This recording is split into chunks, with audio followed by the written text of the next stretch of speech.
I'm sure you felt this way before. These two videos base their themes on minimalism as Karaz comes to the realization, albeit subliminally, of the significance of minimalism, while Malama constantly reaffirms minimalism as the best way to live. But what are minimalism motivations? Shunning the materialism trap? Redefining your relationship with money, or making the most of life's mundane moments? I travel a lot. Karaz introduces us to the daily materialist life mired in the search of novelty through movies, shopping, and travel as she relocates from her nativity in a small town in South China and tours multiple countries and places, motivated by the thrill of being on the road, experiencing new environments, immersing in unfamiliar landscapes, meeting new people, and indulging in new activities, things that only leaves one craving for more. Falling back into reality seems the most difficult part for materialists, as Kara muses on the unappealing nature of returning to normalcy and routine, as she's incessantly interrupted by the temptation to embark on another trip or find something new to do as it portends contentment. It is the same reason Malama asks, "What's the last thing you bought?" With new outfits. As she recounts of her journey to purchase a beauty product, only to be met with myriad advertisements and marketing gimmicks intended to lure buyers to satisfy their unwavering demands and make them happy. My life wouldn't be complete if I hadn't visited that place or had that experience. It explains why Kara admits that it will not always be enough, as there'll always be another destination to explore, another interesting idea to pursue, another thing to buy, and it's just another never-ending endeavor to fulfill your desires. It's not enough. It will never be enough. But who benefits from all these? What is the end goal of trying to achieve this perfectly curated lifestyle? Why do you have to rely on these novel experiences to be happy? Can you just be in the present and appreciate what you already have? It seems impossible, as Kara avails us motivations for materialism, including the pursuit of hobbies, personality problem, deriving from unfixed personal issues, or perhaps motivated by unmet lifetime goals, thus a reason why materialists shun reality. All the same, materialism comprises its merits, as Kara cites it's offered her new perspectives, knowledge and comprehension of the self and the world.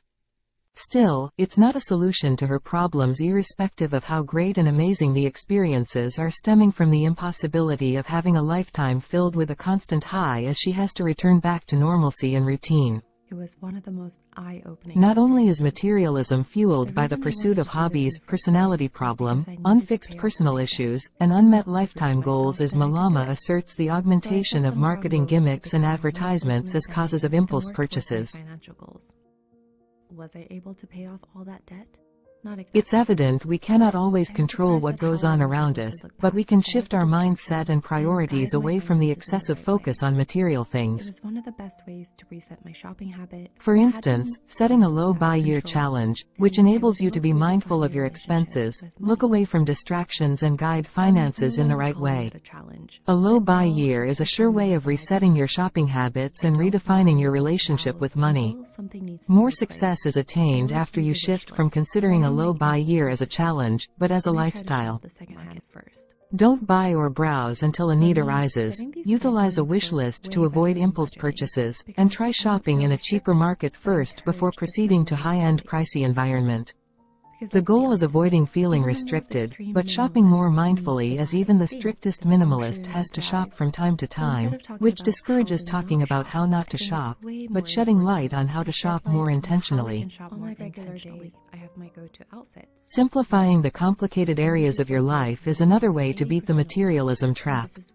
Reducing the quantity of secondary needs we consume is a sure way of dealing away with the complicated areas of our life, coupled with alleviated purchases of the same. For Kara, she finally opts to fight the constant urge for novelty by switching from a consumer to a creator, as she ultimately discovers that until when you start taking action is when you can be genuinely happy. As such, she spends her time making more videos with the hope she'll finally find herself in the process, being appreciative of the little things in life and deriving joy in life's mundane moments. 4. Than anything ever can. For Malama, So her maybe I last can section remind named, you that Find Worth you Outside don't of need to Material have Things, to be seen. is more of a You soul-searching don't as she need queries her that materialism facial motivations and design embarrassingly bag, admits the it cool derives car, from the need the to house, define the her worth and vacation prove to to be others that valued. she is somewhat valuable. In a culture However, that she constantly eventually tells comes us to we're terms not with the enough, importance of it knowing how feels much she is so worth and powerful believing that to it is not let that sufficient. narrative become our internal narrative.